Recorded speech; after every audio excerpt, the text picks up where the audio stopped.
अपनी ओर आकृष्ट कर रहे हैं। भगवान आगे बढ़े, एक धोबी का वहां से आगमन हुआ, वस्त्रों की पोटली लेकर के आ रहा था। भगवान ने कहा भैया एक काम करो, हमें थोड़े वस्त्र दे दीजिए, क्योंकि हम महाराज कंस की नगरी में आए हैं। जब राजा महाराज की नगरी में आए, थोड़े अच्छे वस्त्र हमारे हो जाएंगे, तो हम तो गांव के ठहरने वाले, वृंदावन के रहने वाले, हम तो गोप ग्वाल हैं, कोई अच्छे वस्त्र हमारे पास थे नहीं। कि राजा महाराजा के जो वेश हैं, जो बढ़िया वस्त्र हैं, हमें प्रदान कर दो, हम भी पहन लेंगे। तो जब इस प्रकार की बात भगवान ने उस रजक से कही, तो महाराज वो गुस्सा हो गया, कहने लगा ईदृशांसी वासांसी, ईदृशाणी वासांसी नित्यम गिरि बने चराहा। वास्तव में तुम गांव के रहने वाले हो और गौचारण करने वाले पूरे ग्वाल ही ठहरे। ईदृशानी वासांसी, ये राजाओं के बस तुम्हारे लिए। कैसे सोच लिया तुमने? अरे तुम तो गांव में रहने वाले, गोचारण करने वाले गोप ग्वाल हो। महाराज भगवान को तो क्रोध आ गया इस बात पर, भगवान को क्रोध आ गया। कुपितो देवकी सुता, भगवान क्रोधित हो गए। रजकस्य कराग्रेणो, भगवान ने एक हाथ दिया कि रजक का जो मुख था महाराज टूट करके जमीन पर गिर पड़ा, शीश कट गया उसका रजक का, एक ही हाथ में। रजकस्य कराग्रेणो शिरस कायाद पातयत, एक तमाचा मारा कि महाराज शीश कट करके जमीन पर गिर पड़ा। और जो उसके साथी लोग थे घबरा गए, सारे वस्त्रों की पोटली छोड़ करके यहाँ वहां भाग गए। भगवान ने उस वस्त्रों की पोटली को स्वीकार किया, सखाओं ने वस्त्रों को छांटा, पहन लिया महाराज। अब वस्त्रों को जब सखाओं ने पहना, बड़े बड़े राजसी वस्त्र थे, तो सब पूरे पीछे के पीछे लटकते चले आ रहे थे महाराज। वो सारे गोपाल उनमें पूरे के पूरे समा गए, लेकिन वस्त्र इतने बड़े बड़े थे कि चलने में पहनने में बड़ी परेशानी। आगे पता लगा दर्जी की दुकान थी, दर्जी को चल के आया, भगवान क्या सेवा करूं? भगवान ने कहा भैया एक काम कर, इन वस्त्रों को जो राजसी वस्त्र हैं बड़े बड़े हैं, थोड़े अपने काट के हमारे हिसाब किताब के बना दो, नाप के बना दो। तो भगवान की इस प्रकार की वाणी को सुनकर के दर्जी ने सबके नाप के वस्त्र पहना दिए, बना दिए। भगवान ने उन वस्त्रों को कन्हैया ने धारण किया, अपने सखाओं को धारण कराया। ब्रजवासी कहने लगे कन्हैया अब वस्त्र को तो बड़ा अच्छा लग रहा है पहन करके, धारण करके, लेकिन एक बात तो बता, हमारे माथे पे टीका अच्छा बड़ा बड़ा दिखाई नहीं दे रहा है, बस अच्छा चंदन और लग जाता तो आनंद आ जाता। इतना कहा ही था कि सामने से महाराज वो कुब्जा आई, बढ़िया चंदन और बढ़िया सुगंधित चंदन का घोल लेकर के आ रही थी। भगवान ने उस कुब्जा को देखा, विलोक्य, भगवान ने जैसे ही उस कुब्जा को देखा और कहा हे देवी, हे सुंदरी। भगवान उसको सुंदरी कहकर संबोधित कर रहे हैं। विलोक्य होती ये कुब्जाम वराना नाम, भगवान कह रहा है हे वरानने, हे सुंदरी, ये तुम्हारे हाथ में जो चंदन का लेप है, जरा इस चंदन की सेवा हमारे लिए भी कर दो, थोड़ा चंदन हमारे मस्तक पे भी लगा दो। तो जब भगवान ने मीठी मीठी शब्दों में इस प्रकार की बात उस कुब्जा को कही, तो कुब्जा का मन मोहित हो गया। कहा भगवान आप कौन हैं? कथयस्य आंगने, कौन के आंगन में जा रहे हैं, किसका आंगन पवित्र करने के लिए पधार रहे हैं? नाथ, हमने तो आपको कभी इस मथुरा में कभी नहीं देखा, आप कौन हैं? कथयस्य साधुनः कस्यांगने वा, हे साधु पुरुष, हे श्रेष्ठ पुरुष, आप कौन हैं? कौन से आंगन में जा रहे हैं, किसके आंगन को पवित्र करने के लिए जा रहे हैं? तो बात बताइए। हम कंस हमारे मामा हैं, हम वृंदावन के रहने वाले हैं, मैं नंद का लाला कन्हैया हूँ, मेरे ये बड़े भैया बलदाऊ भैया हैं। महाराज प्रसन्न हो गई और उस कुब्जा ने भगवान की सेवा करी, चंदन का लेप लगाया, सब गोपों के लिए लगाया, सब आनंदित हो गए, महाराज प्रसन्न हो गए। अब गोपों ने कहा कि कन्हैया चंदन की सेवा तो बड़ी अच्छी कर दी इसने, कुब्जा ने, इसको कुछ प्रसाद तो दो, कुछ आशीर्वाद तो प्रदान करो। तो भगवान ने कहा ठीक है, इसको आशीर्वाद प्रदान करते हैं। अब वो 3 जगह से टेढ़ी थी महाराज कुब्जा, 3 जगह से टेढ़ी, कुबड़ निकली हुई थी उसकी। तो भगवान उसके पास में गए, भगवान ने अपने दाएं चरण से उसके चरण को दबाया और भगवान ने सीधा बायां हाथ उसकी इधर रखा और जैसे ही महाराज जोर से झटका मारा तो जो 3 जगह से वो टेढ़ी थी सूदी हो गई और अलौकिक रूप से सुंदरी बन गई महाराज। भगवान ने जिसको स्पर्श कर दिया हो, जिसकी कुबड़ को भगवान ने समन कर दिया हो, भगवान के स्पर्श से ही महाराज वह अखंड सौभाग्यवती हो गई, सुशोभित हो गई। कहने लगी भगवान आपने मुझ पर कृपा करी, आप मेरे घर चलिए, नाथ मेरी सेवा को स्वीकार करिए। भगवान ने वचन दिया कि अभी तो नहीं, अभी हम मामा जी से मिलने के लिए आए, पहले मामा जी से भेंट करेंगे, फिर आपसे भेंट होगी। बोलिए राधे राधे। भगवान आगे चले हैं, सांझ की बेला हो गई थी, पुनः नंद बाबा के पास पहुंचे और नंद बाबा ने पूछा कन्हैया घुमाए मथुरा की गलियों में घुमाए, कैसा लगा? तो कहने लगे बाबा यहाँ की तो शोभा की कहना ही क्या है, बड़ा अच्छा लगा। सुखदेव भगवान कहते हैं हे राजन परीक्षित, भोर की बेला हुई, जहाँ रंगशाला सजाई गई थी, भगवान रंगशाला की ओर प्रस्थान करते हैं। और जैसे ही रंगशाला में भगवान प्रविष्ट हुए, महाराज भगवान की शोभा को देख करके सब मोहित हो गए। मल्लानाम सनृणाम नरवरः स्त्रीणाम स्मरमूर्तिमान् गोपानां स्वजनौ सतां क्षितिभुजां शास्ता सुपित्रो शिशुः। महाराज भगवान की शोभा को देख करके मल्ला नाम, जैसे वो बड़े बड़े पहलवान थे, उनको लगा कि तो हमारा सबसे बड़ा शत्रु है, और देख के ही महाराज आधा बल उनका छीन हो गया। मल्ला नाम संद्र नृणाम नरवरः, ये तो कोई नरश्रेष्ठ है जिसको देख करके हमारा मन मोहित हो रहा है और हमारा बल फीका चला जा रहा है। स्त्रियों ने देखा तो महाराज उनको काम का दर्शन हुआ, उन पर मन मोहित हो गया, भगवान ने उनके मन को मोह लिया। गोपानाम स्वजनो सताम क्षितिभुजाम शास्ता सुपित्रो शिशुः, जो वृद्ध वृद्ध गोपगोपाल वहां पे विराजित थे, उन्हें लग रहा है कि ये तो हमारा कन्हैया है, हमारा अपना लाला है। गोपा को अपना सखा की अनुभूति हो रही है। मृत्युर भोज पते, और कंस के लिए तो महाराज साक्षात काल का दर्शन हो रहा है।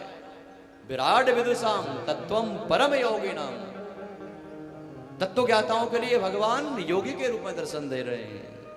विष्णु नाम परदेव तेति विदितो रंगम गतः साग्रजः, अग्रजः सह रंगम गतः।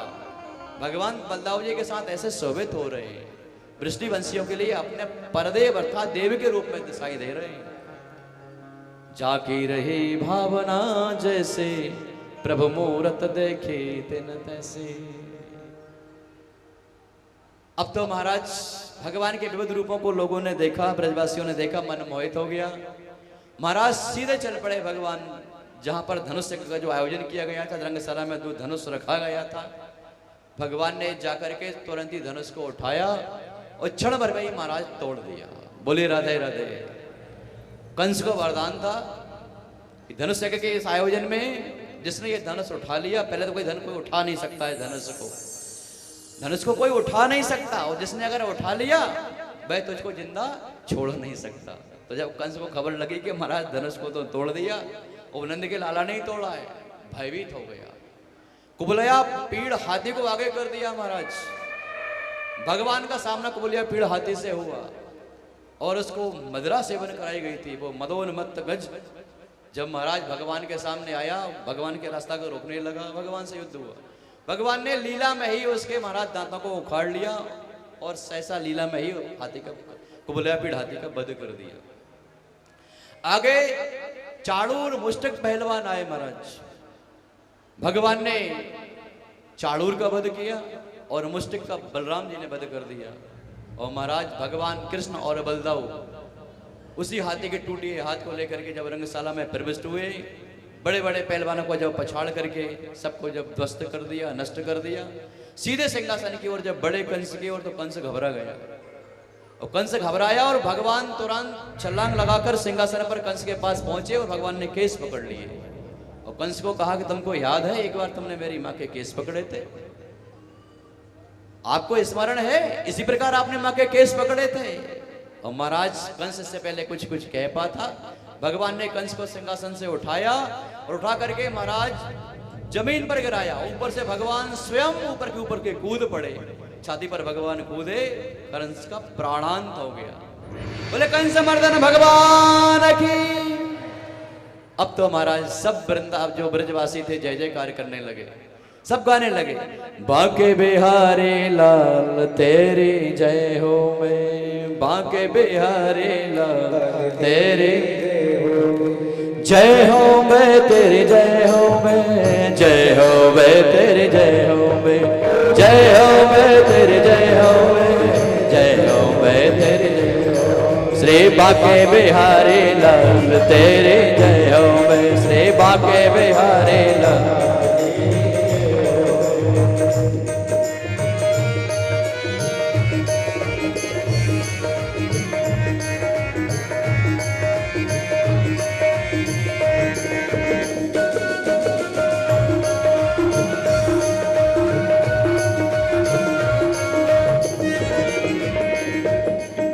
साधु संत के तुम रखवारे, भक्तन के आंखों के तारे।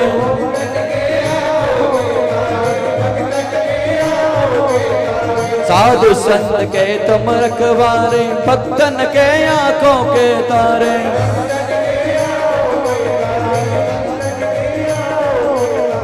लीला अपरंपार तेरी जय हो हे बाके बिहारी लाल तेरी जय हो श्री बाके बिहारी लाल तेरी जय हो श्री बाके बिहारी लाल तेरी जय हो बोले बाके बिहारी लाल की जय जय श्री राधे। भगवान ने लीला में ही कंस का उद्धार कर दिया। सुखदेव भगवान कहते हैं राजन परीक्षित, कंस का उद्धार करने के बाद भगवान सीधे वहां पर देवकी मैया के पास पहुंचे और जब देवकी माँ का दर्शन किया, वसुदेव जी का दर्शन किया, चरणों में प्रणाम करते हुए कहा भगवान हे पिताजी, हे माँ, मुझको आने में बड़ी विलंब हो गई और आपने तरह तरह की यातनाओं को झेला है। हे माँ, मेरे रहते आपने इतने कष्टों का सहन किया, इसके बदले में मैं क्या कर सकता हूँ। महाराज देवकी ने हृदय से लगा लिया कन्हैया को, वसुदेव जी ने कन्हैया को हृदय से लगा लिया। नंद बाबा अब देवकी और वहां पर वसुदेव जी से कहने लगे भैया हम जानते हैं कि तो आप ही का लाला है, देव योग से हमको पुत्र के रूप में प्राप्त हो गया था, लेकिन अब ऐसा ही कुछ वातावरण बना है, सो भैया इस पुत्र को, दोनों पुत्रों को आप स्वीकार करिए और अब हम अपने ब्रज के लिए जाते हैं।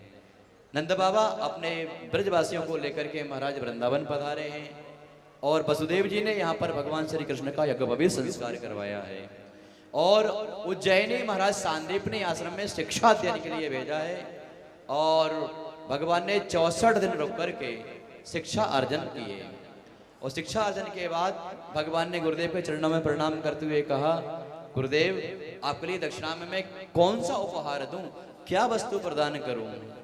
गुरु माता जानते थे कि यह साधारण पुरुष नहीं है, ये तो श्री हरि के अवतार, नंद के लाला जो हैं वो श्री के हरि के अवतार हैं। तो कहा कि हे कृष्ण तुम सर्व सामर्थ्यमान हो, अगर कुछ गुरु दीक्षा में आपको देना ही है तो फिर एक काम करिए, हमारा पुत्र जो असमय में मृत्यु को प्राप्त हो गया है, हमें ऐसे खबर लगी कि वह समुद्र में गया था और किसी राक्षस ने उसको शिकार बनाया है, इसलिए हे कृष्ण अगर हमको गुरु दीक्षा कुछ देना ही चाहते हो तो फिर हमें हमारा पुत्र ला करके दे दो। तो गुरु की आज्ञा से भगवान समुद्र के मार्ग में गए और समुद्र में भगवान प्रविष्ट हुए। समुद्र से कहा हमारा गुरु पुत्र ला करके प्रदान करिए। समुद्र ने प्रणाम करके कहा भगवान मुझ में एक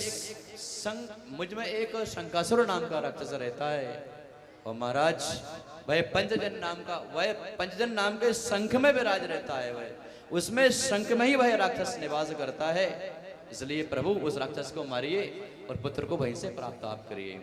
तो महाराज भगवान ने पंचजन नाम के उस राक्षस को मारा और चूंकि वह शंख के आकार का था और भगवान ने उस शंख को धारण किया है और पंचजन राक्षस को मारने के कारण जिसमें वो शंख जिस शंख में वह रहा करता था उस शंख को भगवान ने धारण किया है, उस शंख का नाम पड़ा पांचजन्य। तो भगवान ने शंख को धारण किया, भगवान सीधे यमलोक में पधारे। यमलोक में जब भगवान प्रविष्ट हुए, यमराज से कहा कि हमारे गुरुपुत्र को ला करके प्रदान करिए। गुरुपुत्र में हानि तम मच्छासन पुरस्कर्ता, उस पुत्र को ला करके प्रदान करिए। तो कहा हे नाथ हम पुत्र को ला करके तो प्रदान करें, लेकिन आपने ही तो कर्मों का बंधन बनाया है कि प्रारब्ध के अनुसार ही सब व्यक्ति को मृत्यु और जीवन की प्राप्ति होती है। तो भगवान कहने लगे निज कर्म अनुबंधनम, उसके जो सारे कर्म हैं उनके सारे कर्म बंधन को छोड़ दीजिए, हमारा आदेश है। इसलिए सारे कर्मों के बंधन को हटाते हुए, समाप्त करते हुए, प्रारब्ध को नष्ट करते हुए हमें गुरुपुत्र प्रदान करिए। तो महाराज गुरुपुत्र प्रदान किया है, भगवान ने गुरुपुत्र को ला करके गुरुदेव को प्रदान किया है। गुरुदेव ने पुत्र को जब जीवित पुत्र को देखा तो महाराज आश्चर्य भी हुआ, कौतूहल भी हुआ और कृष्ण को बहुत धन्यवाद भी प्रदान किया है, आशीर्वाद भी प्रदान किया है। हे कृष्ण आप ही हरि अवतार हैं और आप ही इस काम को कर सकते हैं। भगवान श्री हरि कृष्ण अवतार में प्रकट थे, सांदीप ने इस बात को भली भांति जानते थे, पुत्र को प्राप्त करके आनंदित हुए। कहा गुरु अब बताइए हे गुरुदेव हमको क्या आज्ञा है। तब भगवान की इस बात को सुनकर के सांदीप जी ने कहा हे कृष्ण अब आप अपने नगर को पधारिए। तो महाराज पुनः मथुरा आगमन हुआ है। और सुखदेव भगवान कहते हैं राजन परीक्षित, जो कंस की पत्नी थी अस्थि और प्राप्ति वैदव को प्राप्त हो गई है। और उनका जो कंस की जो पत्नी है अस्थि प्राप्ति, उनके जो पिता है जरासंध, उनको इस बात को खबर लगी कि श्री कृष्ण ने ही उनकी जो पुत्रियां हैं अस्थि प्राप्ति उनको वैदव्य कराया है, कंस को मारा है। तो महाराज जरासंध ने मथुरा पर आक्रमण कर दिया। अब जरासंध ने भगवान के ऊपर आक्रमण किया तो महाराज भगवान भी सजग हो गए और युद्ध किया। सुखदेव भगवान कहते हैं राजन परीक्षित भगवान ने एक बार नहीं, दो बार नहीं, 17 बार जरासंध को पराजित किया। और बार बार पराजित होने के बाद भी जरासंध ने युद्ध करना नहीं छोड़ा। 18वीं बार जब ब्राह्मणों को संकल्प देकर के आया कि आप लोग ऐसा कुछ सत्कर्म करिए, ऐसा कोई अनुष्ठान करिए, यज्ञ करिए जिससे कृष्ण पर हमको विजय प्राप्त हो सके। तो महाराज जब ब्राह्मण संकल्पित होकर के बैठे कि कृष्ण पर विजय प्राप्त हो जरासंध के लिए, क्योंकि वह जानते थे अगर संकल्प पूरा होगा, यज्ञ अगर सफल होगा तो दक्षिणा बहुत मिलेगी, मांगने से कहीं ज्यादा। और अगर संकल्प पूरा नहीं हुआ, यज्ञ का फल नहीं मिला तो महाराज हमारी मृत्यु तय है। तो वो सब ब्राह्मण देव घबरा रहे कि भगवान आप हमारी रक्षा करो, आप यज्ञ नारायण हैं, सब कुछ आप ही तो हैं, कृपा करिए और संकल्प हमारा पूरा करिए, इसको विजयश्री प्राप्त कराइए। तो भगवान ने ब्राह्मणों के संकल्प को पूरा करने के लिए महाराज विश्वकर्मा को आदेश दिया कि जाओ समुद्र के बीचे बीच एक द्वारिका नगरी का निर्माण करिए। और भगवान ने बलदाऊ जी से कहा कि हम मथुरा की लीला को अब विराम करेंगे, अब हम यहाँ से निकलेंगे और अब हम सीधे यहाँ से कहाँ जाएंगे, हम समुद्र के बीच जो द्वारिका नगरी है हमारा स्थान में ही होगा। तो महाराज द्वारिका नगरी का निर्माण हुआ। जरासंध ने 18वीं बार आक्रमण किया। सुखदेव भगवान कहने लगे हे राजन परीक्षित, अब जब आक्रमण हुआ तो भगवान इस बार जरासंध ने आक्रमण महाराज कालियवन को साथ में लेके किया है। तो जब कालियवन के साथ जरासंध ने आक्रमण किया है तो भगवान ने मथुरा को छोड़ दिया और भगवान पर्वत पर चढ़ते हुए सीधे भागने लगे। कालियवन भगवान के पीछे पीछे चलने लगा। जरासंध कहने लगा अरे रण छोड़, हमको देख करके भागता क्यों है, अब क्यों भागता है। लेकिन भगवान ने उसकी बात कोई जवाब नहीं दिया। भगवान आगे आगे भागे, पीछे पीछे कालियवन भाग रहा था। भगवान एक गुफा में जाकर के प्रविष्ट हुए। गुफा वही थी जहां पर महाराज सूर्यवंश के जो राजा थे मुचकुंद जी, वह विश्राम कर रहे थे, वह निद्रा मग्न थे।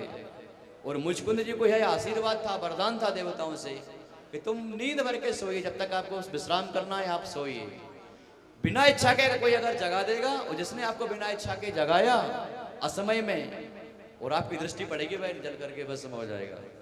तो महाराज भगवान उसी गुफा में प्रविष्ट हुए और मुचकुंद जी उस गुफा में विश्राम कर रहे थे। अंधकार उस गुफा में था और भगवान के पीछे पीछे कालियवन भागता चला आ रहा था। भगवान मुचकुंद जी के पास, भगवान ने मुचकुंद जी को अपना पीतांबर ओढ़ा दिया और भगवान मुचकुंद जी के पीछे जाकर के छिप गए। और कालियवन चिल्लाने लगा बड़ा सयाना है, मुझको एक तो भागते भागते थकाया और अब यहाँ कर आकर के अंधकार भरी गुफा में आकर के छिप के सो रहा है। और जैसे ही महाराज गुस्सा में चिल्लाने के बाद उस पीतांबर को हटाया और मुचकुंद जी का जागरण हुआ। मुचकुंद जी महाराज जैसे ही उठे, दृष्टि पड़ी कि कालियवन जल करके भस्म हो गया। गोविंदाय नमो नमः। मुचकुंद जी ने जब देखा कि कालियवन जल करके नष्ट हो गया है, भगवान सामने प्रकट हुए। भगवान के चरणों में मुचकुंद जी ने प्रणाम किया। हे भगवान, असमय में आप यहाँ प्रकट हो गए। हे भगवान, आपके आने का कारण जानना चाहता हूँ। भगवान ने सारी बात बताई, मुचकुंद जी पर कृपा करी और अब तो भगवान बलदाऊ जी के साथ में ठीक द्वारिकापुरी में पहुंच गए। बोलिए प्रेम से राधे राधे। इधर जरासंध ने देखा कि प्रसन्न पर्वत पर लांग करके श्री कृष्ण बलराम गए तो थे, कालियवन पीछे पीछे लगा हुआ था, लेकिन ना तो कालियवन ही लौटा है और ना कृष्ण और बलराम का ही लौटना हुआ है। अब जरासंध को लगा कि हमारे विजयश्री हो गई, हमसे डर करके भाग गया। सुखदेव भगवान कह रहे हैं राजन परीक्षित, भगवान द्वारिका में रहने लगे और समय आगे बढ़ा। बलदाऊ जी बड़े भैया हैं। अब जब बच्चे बड़े हो जाते हैं तो स्वाभाविक चिंता होती है ब्याह की। कि इनका ब्याह किया जाए। तो ब्याह कहाँ किया जाए, किससे किया जाए? तो सबसे पहले बात चली ब्याह की कौन की? बलदाऊ जी की। तो रेवत की कन्या रेवती के साथ में बलदाऊ जी का ब्याह किया गया। अब जो छोटे कृष्ण, छोटे लाला है कृष्ण, इनकी ब्याह की तो बात ही क्या कहना महाराज। सुखदेव भगवान कहते हैं, हे राजन परीक्षित, यह बात को तुम भी जानते हो कि श्री कृष्ण का न केवल एक ब्याह हुआ है, बल्कि अनेकानेक 16,108 रानियां पटरानियां हैं। तो जब यह बात सुखदेव जी ने कही तो परीक्षित ने कहा, भगवान मैं आपके चरणों में प्रणाम करता हूँ, एक बात को तो बताइए आप, भगवान ने तो ब्याह एक भी नहीं किया। और सच बात है, भगवान ने, कृष्ण ने एक भी ब्याह नहीं किया है। ब्याह हुए हैं, किए नहीं है भगवान ने। तो फिर सुखदेव जी से कहा, भगवान आप मुझे विस्तार से समझाइए, हमने तो सुना है भगवान ने रुक्मिणी का हरण किया था, कैसे उनको रुक्मिणी को भगवान पति के रूप में प्राप्त हुए? तब जब इस बात को बताया तो महाराज भगवान श्री कृष्ण के ब्याह की बात बताते हुए सुखदेव भगवान राजा परीक्षित को कह रहे हैं कि हे राजन, विदर्भ राजकुमारी है जिसका नाम है रुक्मिणी, और रुक्मिणी की ब्याह की बात चल रही थी, और बड़ा पुत्र है राजा भीष्मक का जिसका नाम है रुक्मी, और वह चाहता है कि रुक्मिणी का ब्याह है शिशुपाल के साथ हो। और विदर्भ राज के जो राजा हैं भीष्मक, वह चाहते थे कि कृष्ण के साथ रुक्मिणी का ब्याह हो। लेकिन महाराज जब पुत्र बड़े हो जाते हैं, समझदार हो जाएं, तो फिर पिता की भी उतनी चलती नहीं। तो रुक्मी बड़ा क्रोधित था, कहने लगा कि हम तो अपनी बहन का ब्याह शिशुपाल के साथ ही करेंगे। तो महाराज शिशुपाल के साथ ब्याह की बात चलाई गई, और शिशुपाल को जब खबर लगी कि हमारा ब्याह रुक्मिणी के साथ हो रहा है, सगाई हो गई, उस साय के मारे महाराज खुशी के मारे फूले नहीं समर रहे। ये बात रुक्मिणी को पता चली कि बड़े भैया ने सगाई कहाँ कर दी है, शिशुपाल के साथ। सगाई शिशुपाल के साथ होने वाली, ब्याह होने वाला है, सगाई पक्की हो गई है, और 2-4 दिन में ही महाराज पाणी ग्रहण की बेला प्रकट हो जाएगी, उपस्थित हो जाएगी। भाभी से कहा मैं क्या करूं, मैं तो मन ही मन श्री कृष्ण को वर्ण कर चुकी हूँ, द्वारिका नाथ को वर्ण कर चुकी हूँ, इसलिए हे भाभी आप कुछ ऐसी योजना बनाओ जिससे द्वारिकाधीश मुझको पति के रूप में प्राप्त हो। सुखदेव भगवान कहते हैं, राजन परीक्षित, उसकी भाभी ने कहा एक काम कर, अगर तू द्वारिकाधीश को पति के रूप में प्राप्त करना चाहती है तो फिर उनको पत्र लिख। तो रुक्मिणी ने महाराज पत्र लिखा है, और जब पत्र लिखा तो कहा कि हे भाभी ये पत्र तो मैं लिख रही हूँ, पत्र में क्या लिखूं, किसके हाथ भेजूं, पत्र कब तक पहुंचेगा, वो द्वारकाधीश सुनेंगे नहीं सुनेंगे, मेरे प्रेम प्रस्ताव को स्वीकार करेंगे नहीं करेंगे, मुझे क्या पता। तब उसकी भाभी ने कहा, हे रुक्मिणी तू पत्र तो लिख, अगर तुझको वास्तव में प्रेम करते हैं द्वारिकाधीश और तेरा प्रेम सच्चा है तो द्वारिकाधीश तेरे प्रेम के पत्र को पढ़कर निश्चित ही तुझको प्राप्त हो जाएंगे। सुखदेव भगवान कहते हैं, राजन परीक्षित, भगवान के लिए पत्र लिखा गया, और जो कुल पुरोहित हैं उनके लिए कहा गया कि हे देव इस पत्र को आप द्वारिकाधीश के पास लेकर के जाइए और उनको प्रदान करिए। ब्राह्मण देवता को बुलाया गया, उनको सूचना दी गई, उनका सम्मान किया गया, और ब्राह्मण देव महाराज द्वारिकापुरी पहुंचे। बोलिए राधे राधे। वह पत्र रुक्मिणी का द्वारिकाधीश के लिए दिया गया। द्वारिकाधीश ने इस पत्र को पढ़ा, और पढ़ा के पंडित से पढ़वाया महाराज। और पंडित जी ने कहा कि महाराज ये गुप्त वार्ता है, इस पत्र को आप ही पढ़ें। तो भगवान ने कहा, हे देव ब्राह्मणों से भला मेरी कौन सी बात छिपी है, इस पत्र को आप ही पढ़िए। तो पहला वाक्य पढ़ने लगे, श्रुत्वा गुणान् भवान् सुंदर शृण्वतां ते निर्विश्य कर्ण विवरैर्हरतो गतापम् रूपं दृशाद् स्मृतामखिलार्थलाभम् त्वय्यच्युता विशतु चित्तमपत्रपं मे त्वय्यच्युता विशतु चित्रमपत्रपं मे।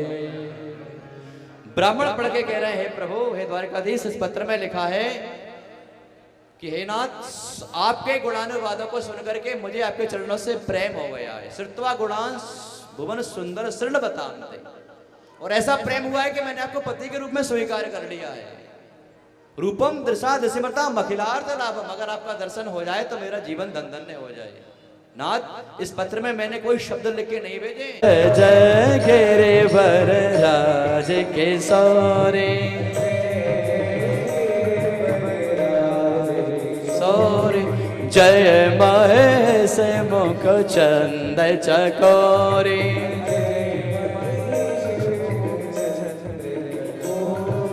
मोर मनोरथ जान होने के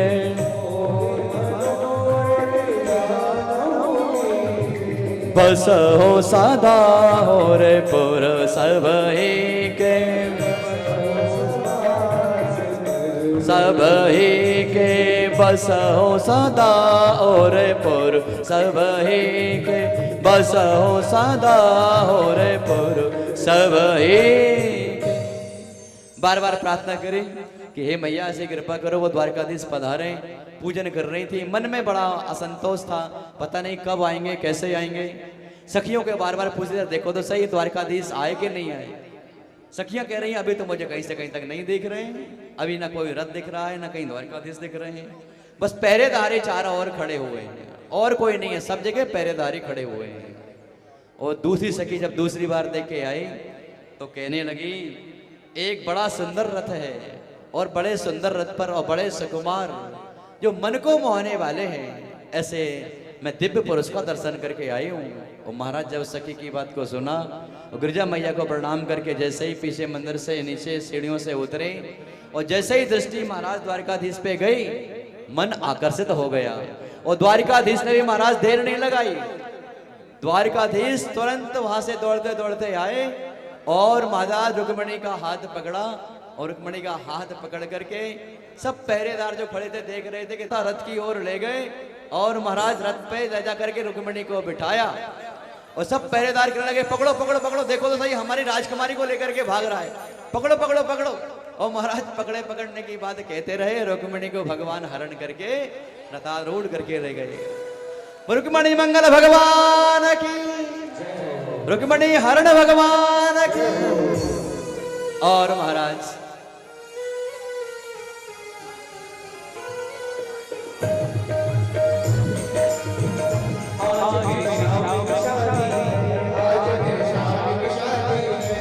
देखिए रुक्मिणी का हरण किया है, भगवान द्वारिकाधीश द्वारिका पहुंच रहे हैं तो वहां उत्सव शादी का मनाया जा रहा है और महाराज सजाया गया द्वारिकाधीश को।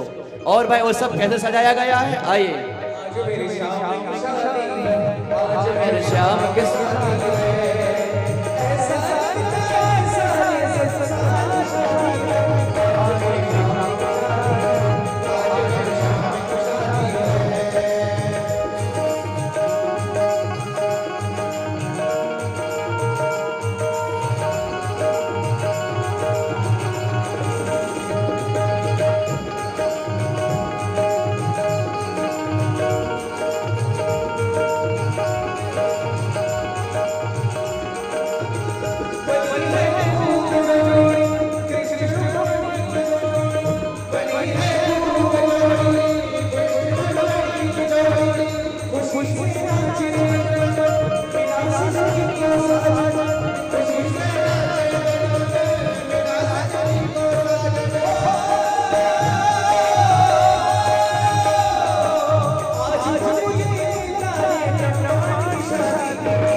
आज मेरे श्याम की शादी है,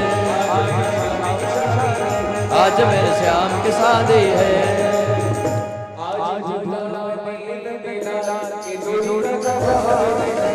दूल्हा बने नंदलाल की जोड़ी का जवाब नहीं,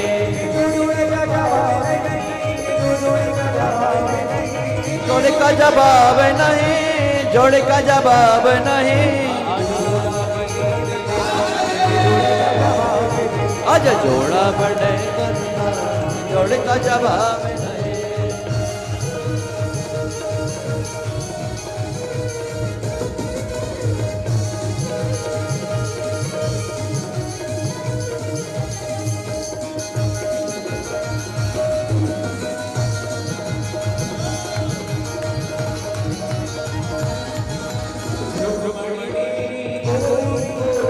रुक्मणी मेरे गोरे गोरे, रुक्मणी मेरे गोरे गोरे, रुक्मणी मेरे गोरे गोरे।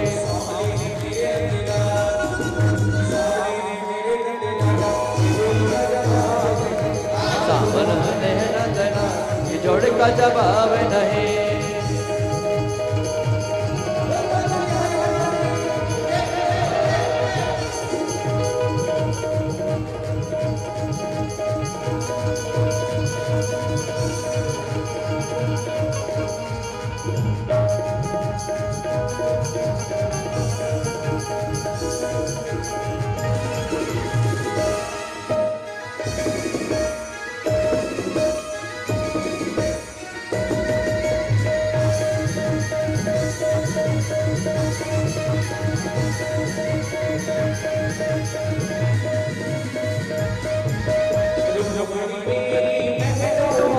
रुक्मणी मेरे महलों वाले,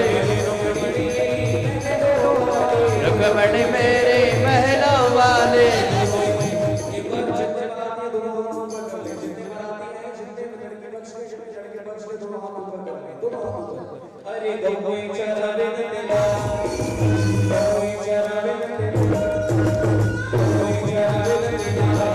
इनका जवाब नहीं,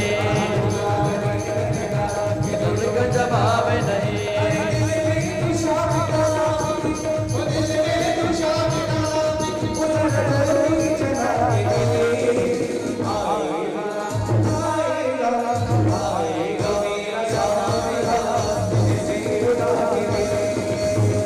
आएगा मेरा सावरा नाथ दे।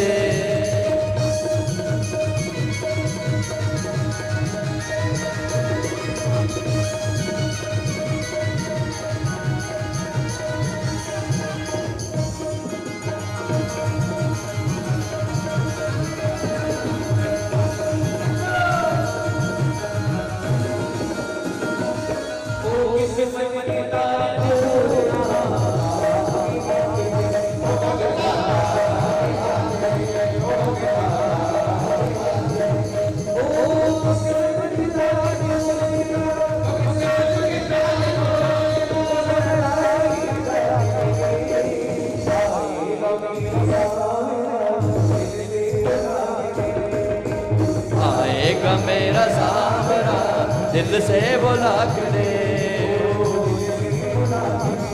ओ दिल से बुला के दे, दिल से बुला के दे।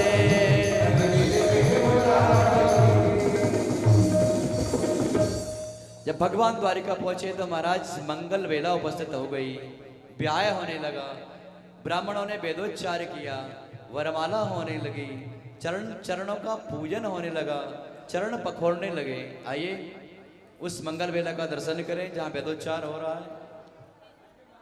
कस्तूरी तिलकम ललाट पटले, वक्षस्थले कौस्तुभम, नासाग्रे वरमोक्तितं करतले, वेणुकरे कंकणं, सर्वांगे हरिचन्दनं सुललितं, कंठे च मुक्तावली।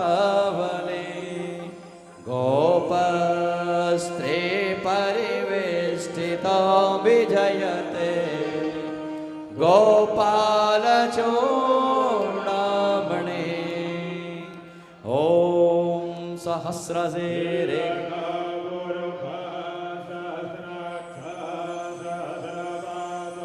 सभोमेघं सर्वतदवृतवाद्यातिष्ठद्दशाङ्गुलम् एतावानस्य महिमा शापोरोगः पादस्य पितवां भूतानेतरिपादशया नृतं देवे ॐ इदं विष्णुरविचक्रं त्रेधा निदद पदं समो नमस्य पागुंसोरे स्वाहा सृष्यते लक्ष्मीश्च पत्न्या बाहोर् पारस्वै नक्षत्रण्डेरो पामस्वेनो व्यातं स्नान्निकाणं ॐ एकाण सर्वालोकं एकाण।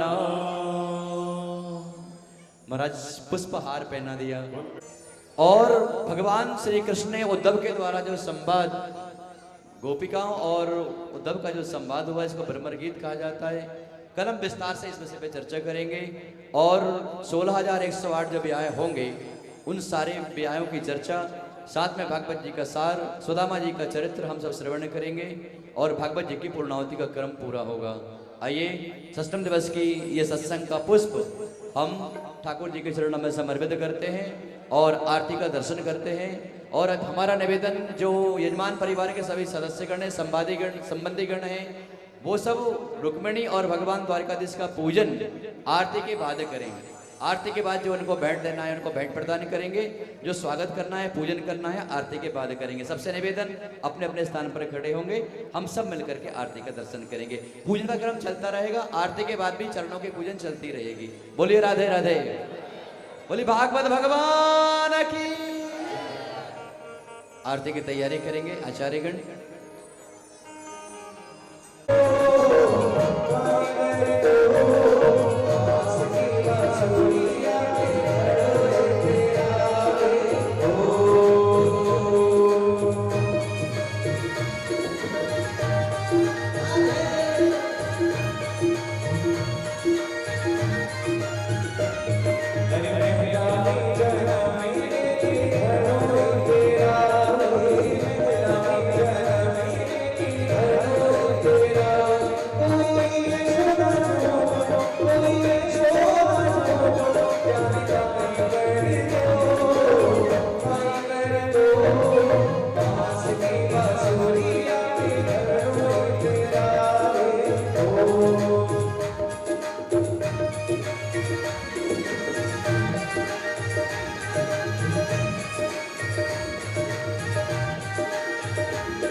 Let's go.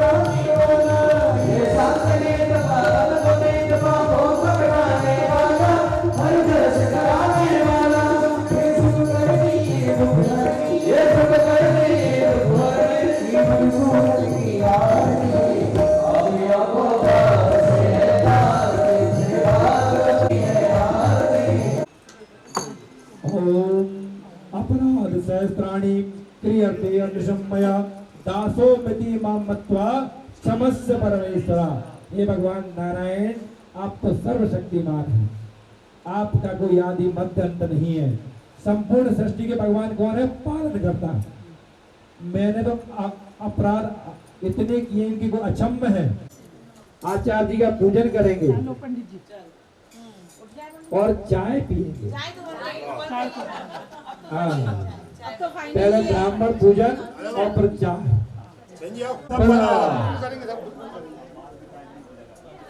बाद में वहां भी करेंगे, चालू हो जाए पूजन करनी।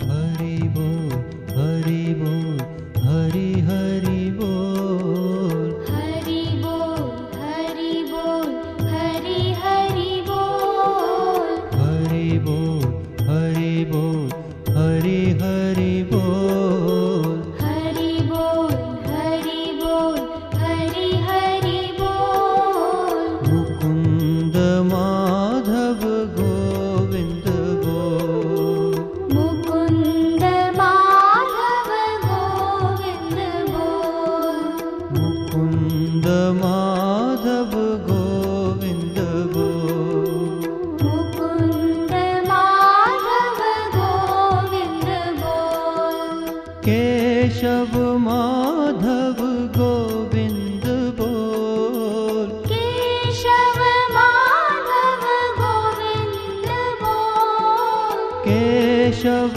माधव गोविंद बोल, केशव माधव गोविंद बोल, मुकुंद माधव गोविंद बोल, मुकुंद माधव गोविंद बोल, मुकुंद माधव गोविंद बोल, मुकुंद माधव गोविंद बोल।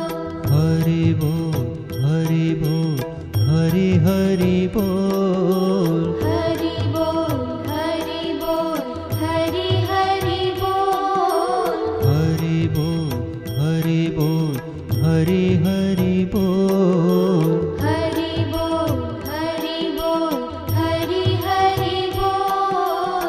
मुकुंद माधव गोविंद बोल, मुकुंद माधव गोविंद बोल, मुकुंद माधव गोविंद बोल, मुकुंद माधव गोविंद बोल, केशव माधव गोविंद बोल, केशव माधव गोविंद बोल, केशव माधव गोविंद बोल, केशव माधव गोविंद बोल, मुकुंद माधव गोविंद बोल, मुकुंद माधव गोविंद बोल, मुकुंद माधव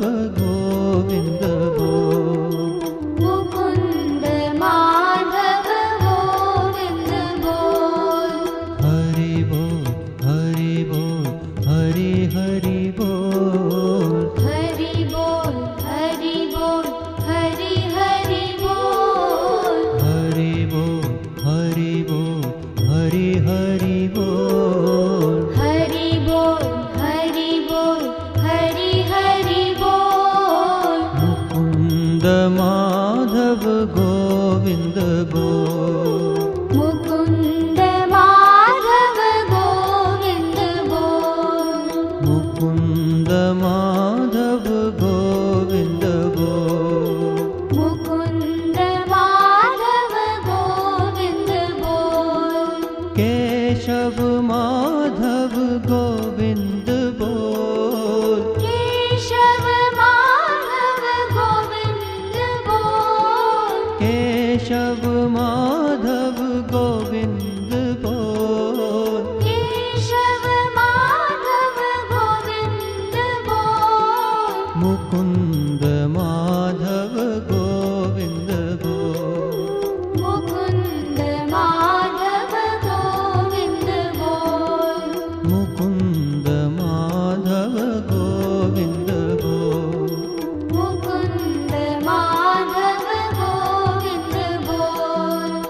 हरि बोल हरि बोल हरि हरि बोल हरि बोल हरि बोल हरि हरि बोल हरि बोल हरि बोल हरि हरि बोल हरि बोल हरि बोल हरि हरि बोल मुकुंद माधव गोविंद बोल मुकुंद माधव गोविंद बोल मुकुंद माधव गोविंद बोल मुकुंद माधव गोविंद बोल केशव माधव गोविंद बोल केशव माधव गोविंद बोल केशव माधव गोविंद बोल केशव माधव गोविंद बोल मुकुंद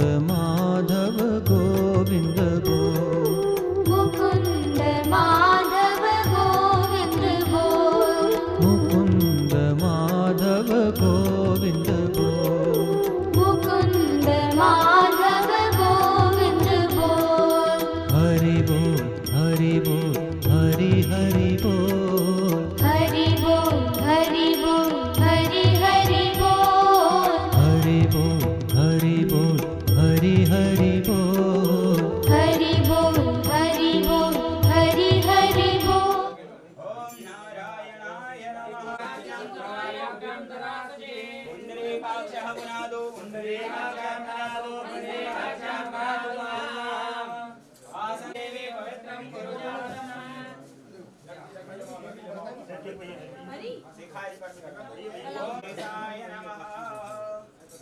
ओम पवित्रेस्तो वैष्णव्यो सवितुर्महाप्रसव उत्पुना नक्षत्रेण पवित्रेण पूजयति मामः मुने तक्षति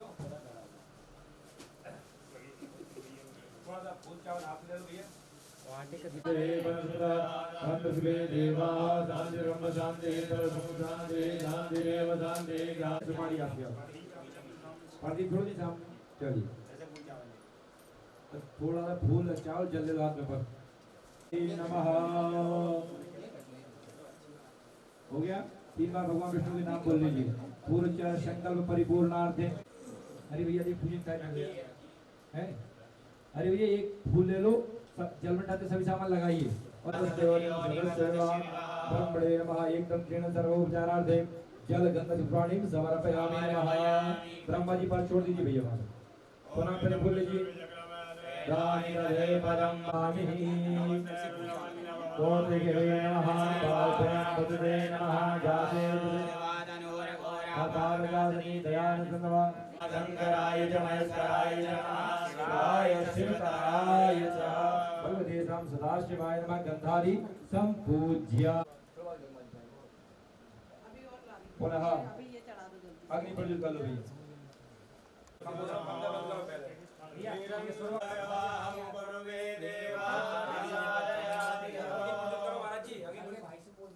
वीडियो चला कर दो। अब हाथ लगा लो, छोड़ो आगे छोड़ो भाई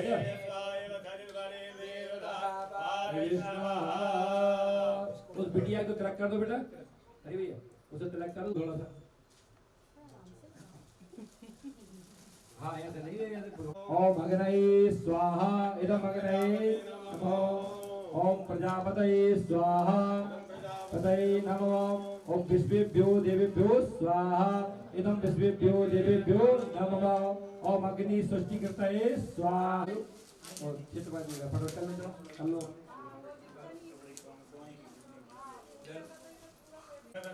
स्वर्गा गांभीर्यवासिनी मांबिकायै स्वाहा। एक एक देते जाना। ओम कृष्णेन वर्तमानो निवेशयन्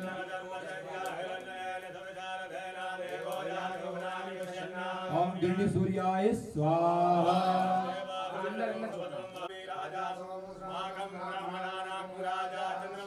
ओम सोमवाराय स्वाहा स्वाहा। ओम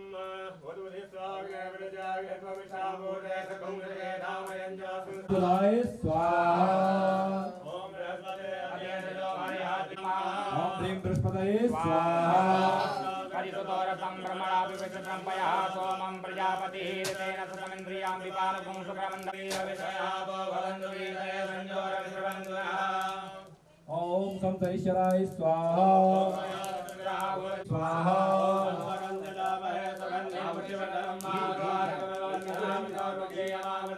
ओम रुद्राय स्वाहा स्वाहा ओम गौर्याय स्वाहा ओम प्रज्ञाय स्वाहा ओम मेधाय स्वाहा ओम मात्राय स्वाहा ओम स्वाहाय स्वाहा ओम लोकमातृभ्यो स्वाहा ओम धरते स्वाहा ओम मे स्वाहा। एक बार जल घुमा के छोड़ दीजिए। अनेनो अबना कंठेश्वराय स्वाहा विघ्नाय स्वाहा परिमाराय स्वाहा कलवंतवे सुधा पाठ है ना पूर्व उच्चारित नहीं सबके हमारे आचार्य सबके बोल देगा आप अलग से जरूर संगीता संसिद्ध करते सब पूर्ण फल प्राप्त करते श्रीमद् भागवत महापुराण श्लोकेन हवन संग ओम जन्मादस्य यतोऽन्वयादितरे बोलिए व्यास भगवान की सद्गुरुदेव भगवान की जय। आचार्य जी राधे राधे। चलो बैठो ओम जय ब्रह्म हृदय आदि कवये मोयन्ति यः सूरया तेजो वायुः सत्यं परं धीमहि सच्चिदानन्दरूपाय विश्वोत्पत्त्यादिहेतवे तापत्रय विनाशाय पूर्वासा श्री पुराण पुरुषोत्तमाय नमः। ध्यायामि भूरि भागवत भगवान की जय। वृंदावन बिहारी लाल की श्री राधिका कृष्णचंद्र भगवान की जय।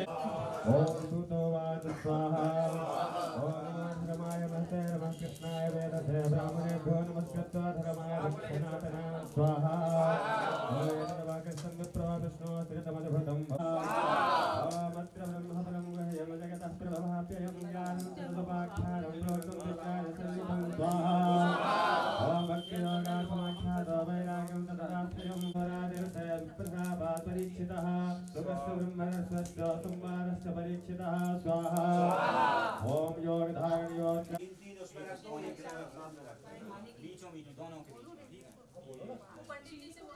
ईश्वराय स्वाहा दाढ़ीहराभ्यां स्वाहा सतीपुरंदराभ्यां स्वाहा बागवलेभ्यो स्वाहा स्वाहा हरदये स्वाहा सीतारामचंद्राय स्वाहा हरदये स्वाहा रामेश्वराय स्वाहा सपरिवाराय स्वाहा सर्वगणेभ्यो स्वाहा महाकालाय स्वाहा विताक्षणाय स्वाहा लक्ष्मीनारायण स्वाहा। पांच गुरुमंत्र चलेंगे। चलो दीपोजित करो भैया, प्रज्वलित करें, दीप प्रज्वलित करें।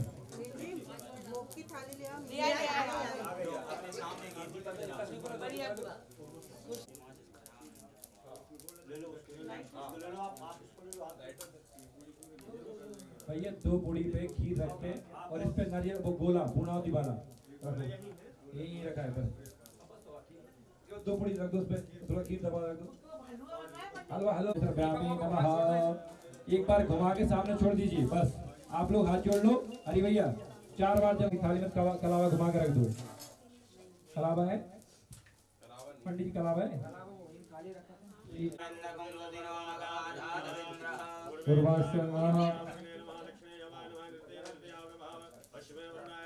बलिं भक्षो मम सकुटुम्बस्य सपरिवारस्य आयुकर्ता क्षेमकर्ता शांतिकर्ता पुष्टिकर्ता तुष्टिकर्ता द्रविणकर्ता कल्याणकर्ता वरदा। चलिए सब आसन सामने जल छोड़ लो, नेत्रों से लगाएं, पूर्णावती लिखन हो जाए। पूर्णावती का पूजन कराएं।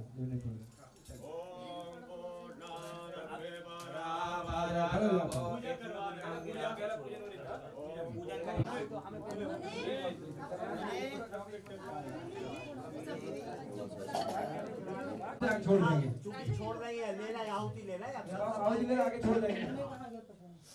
हरि ओम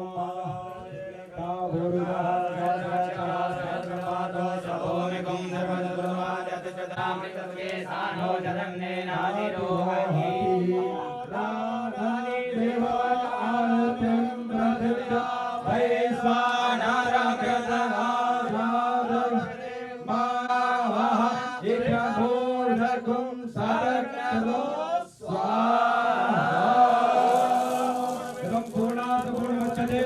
पूर्णस्य पूर्णमादाय पूर्णमेवावशिष्यते पूर्णमेवाय नारायणाय स्वाहा रात्रि सीतलायै नमो नमः समानाय स्वाहा उदानाय स्वाहा अनाय स्वाहा द्वितीय बड़ी में 4-5 मिनट शुरुआत हो ओम भगवती श्री ग्रह देवताभ्यो नमः नैवेद्यं निवेदान्ते नमः भाष्य चलवा दीजिए पुनः चलवा आरती प्रत्यर्पण सेवा के बिहारी तेरी आरती गाऊं आरती गाऊं प्यारे आपको मनाऊं आरती गाऊं प्यारे आपको मनाऊं प्यारे आपको रिझाऊं आपको मनाऊं प्यारे आपको रिझाऊं सेवा के बिहारी तेरी आरती गाऊं सेवा तेरी आरती गाऊं शरणों से निकली है गंगा प्यारी शरणों से निकली है गंगा प्यारी शरणों से निकली है गंगा प्यारी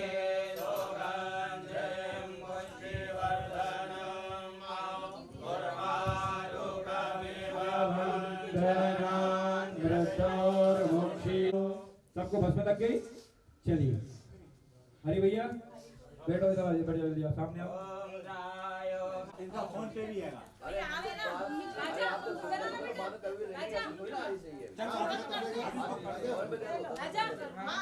इनका लिफाफा दे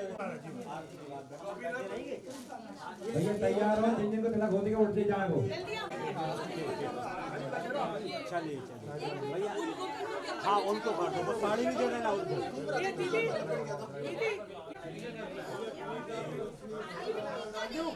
उनको बैठो 3:30 के बाद अपने अपने पंडित जी को तिलक लगा के दक्षिणा लिफाफा देते जाए हाँ हाँ अपने अपने पंडित जी के जो पंडित जी हैं अपने अपने पंडित दक्षिणा लगाए लिफाफा देते जाए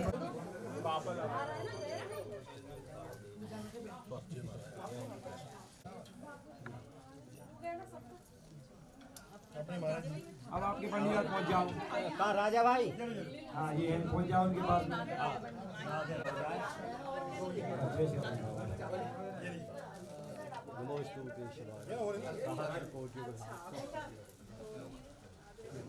हो गया था सुबह 2-3 रात को हो जाता आपकी आसपास भैया और पंडित हो गया पंडित का बैग लो भैया बचो हाथ बंद भाप अपनी घर से लेके